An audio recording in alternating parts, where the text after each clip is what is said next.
Rich, thanks for joining me. I'm Welcome. joined today by Rich Hollander. Uh, has a very storied career in the industry of retail. To name a few, vice president and general manager at Radio Shack slash Incredible Universe, president at Cash America and Rent a Tire, vice president of business development at MasterCard, and currently managing partner at Accelera.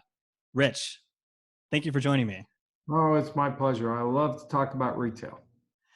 There's a lot going on right now, and there's a lot to talk about. So let's just dive right in. Last week, headlines about the PPP.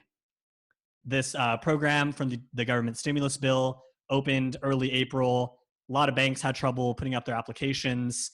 I know we saw the Business Insider article last Thursday that the SBA ran out of funding, and a lot of small businesses were left out to dry.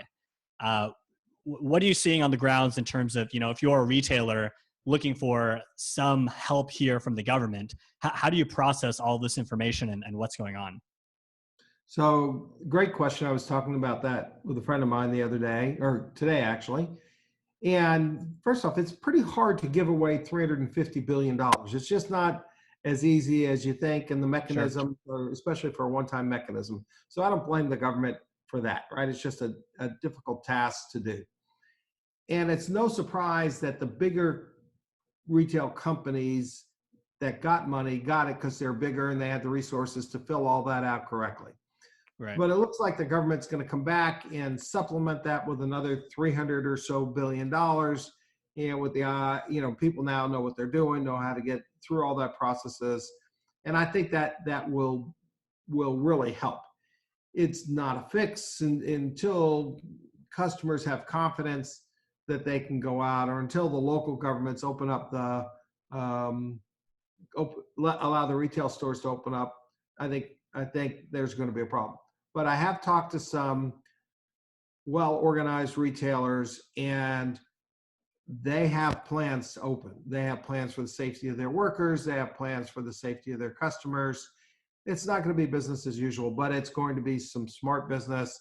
And the ones that are organized are going to do better than the ones that are not. Sure. Yeah. And I'm glad you pointed out that I don't think anyone is looking at this and thinking that it's the solution, right? If anything, this is a Band-Aid, maybe a quick patch to get you through this transition time.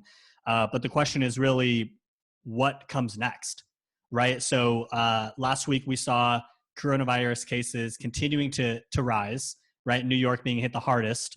I think we are at 780,000 cases in the US. Last I checked this morning, 670,000 of those still active, and we've hit 41,000 deaths in the US. Now, obviously, those numbers are staggering in their own right. But the theme of the week seemed to be reopening, right? So the president's talking about it in the daily briefings. The governors are creating these small coalitions across separate states, deciding what their plans are for reopening. Now, if you're a retailer, you have your bridge in place from the PPP if you got lucky with the application. Plans are reopening on the horizon. How do you position yourself? What do you think about what to do in the next coming weeks to really, make the most out of the situation? So first off, there's different types of retailers, right? The essential retailers, the grocery stores, the hardware stores that are still open, and actually in some states, the sporting goods stores that are open. They've got things figured out. They have the protection for their employees. The ones that are really going to have to look at things hard are in the restaurant business, the casual dining restaurants, where they've been really trying all kinds of different things to make them work. But they're going to have many fewer seats in what they're doing. They're really going to have to, their employees are going to have to wear protective masks while they're there, probably have to wear gloves while they're working. So there's just some things that have to be done to protect them. The fashion retailers have a completely different problem. They got an inventory problem. If you're a fashion retailer in a non-temperate part of the climate, so if you go from Seattle to Boston and kind of draw a smile between that, everything south of that smile is really a temperate climate, more or less. Everything north of that smile is not. it's seasonal. And so the merchandise that's seasonal, that's in that northern part, all the coats, what do you do with all those coats? Do you go find a place to store them and just bring them back next year? Because they're not worth a whole lot today. But, Right. or is cash going to drive a different decision? So that's the individual decisions that retailers are going to have to make. How much merchandise were they able to cancel that was not on the water yet, right? Kind of some good news is China was out of business for 2 months. And so you didn't have that issue. You had that 2-month lag, but then they wanted to ramp up, and could you cancel the orders quick enough, or did people? Mm-hmm. So that's the things that they're going to have to grapple with, and the good ones will, and the ungood ones won't. Sure. It's but it'll be interesting. It'll be interesting to see what consumers are looking for. Consumers, I think, also are in two categories. Mm-hmm. You have people like yourselves that are really able to work from home, right? Not gathered together, still get paid virtually their same salary, have significantly less costs because it costs money to go to work. You have to pay for clothing, so you guys might not have to, but many people have to get dressed up to go to work. You have to pay for lunches when you go to work, right? You have the cost of transportation just to get to work. So all that money didn't get spent. Mm-hmm. If you had children in daycare, that money didn't get spent, which is meaningful. So you have that whole group of people that actually have more money, pent up demand, want to go out to eat. They're going to get out there and spend that money. And then you have the other part of the economy that basically has been out of business. Think of it, virtually every casual restaurant worker. Mm-hmm. And if you think about New York, or you think about the Bay Area, or Boston, or these tech hubs where there's hundreds of thousands of people that are working in those tech industries, but also tens of thousands of people that are working to bring you food or to have restaurants, and they have no money. So it's a real difference in that area. Right. Yeah. And I'm glad you're pointing out the difference in the inventory side of the equation versus also the labor side of the equation. One big question I've had is you have, millions of people that have been laid off, furloughed, unemployed over the past few weeks.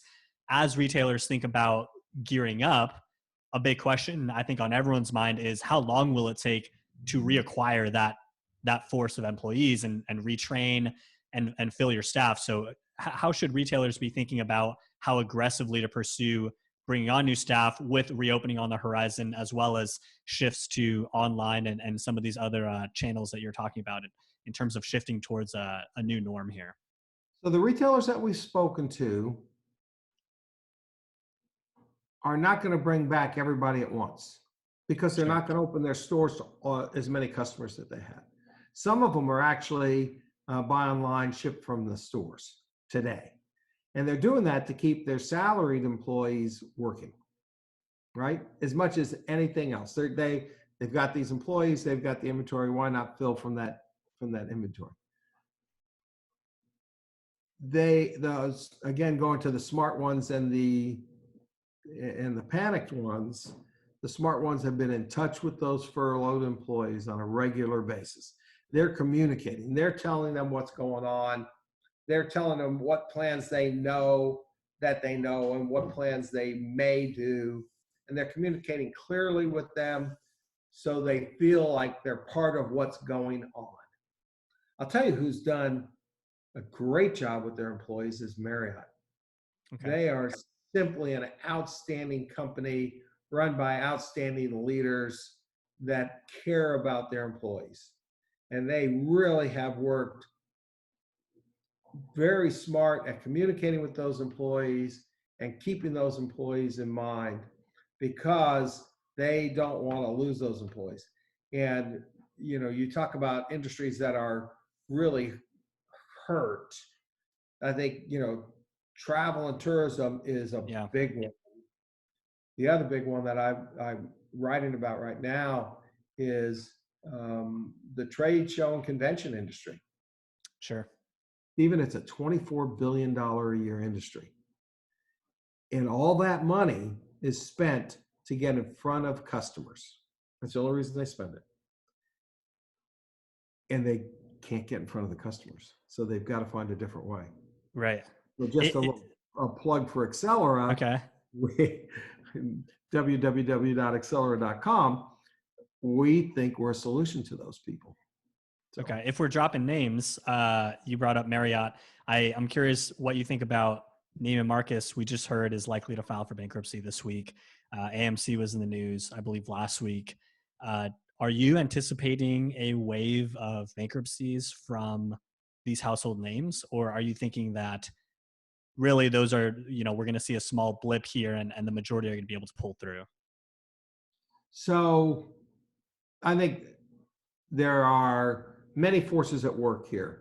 With Neiman Marcus, it wasn't a four-wall profitability issue. It was being over-leveraged from private equity or other financial sources that bought and or sold Neiman Marcus along the way and just added to their debt, as opposed to running the business in the four walls and could they make a profit from that business. So that is the problem in that particular situation. I don't know enough about AMC to look at that in particular. There are some businesses that have leveraged themselves so much they couldn't afford to invest in technology to keep their offerings to the public constant. And that's not new. Retail is a ever-changing business and landscape, and those that are nimble and listen to the customers win, and those that don't. Well, that's a great segue into my last question for you, which is, as a longtime operator and current advisor to many retailers out there, what advice do you have for the coming months? I'm sorry, you broke up, Stephen. As a longtime operator, what advice do you have for retailers in the coming months? One, manage your cash, because cash is going to be king. Number two, look for opportunities. Number three, be flexible. And number four, take care of your employees and ensure they can take care of your customers. Great advice. I learned from a good friend of mine, the answer is yes. Now, what's the question?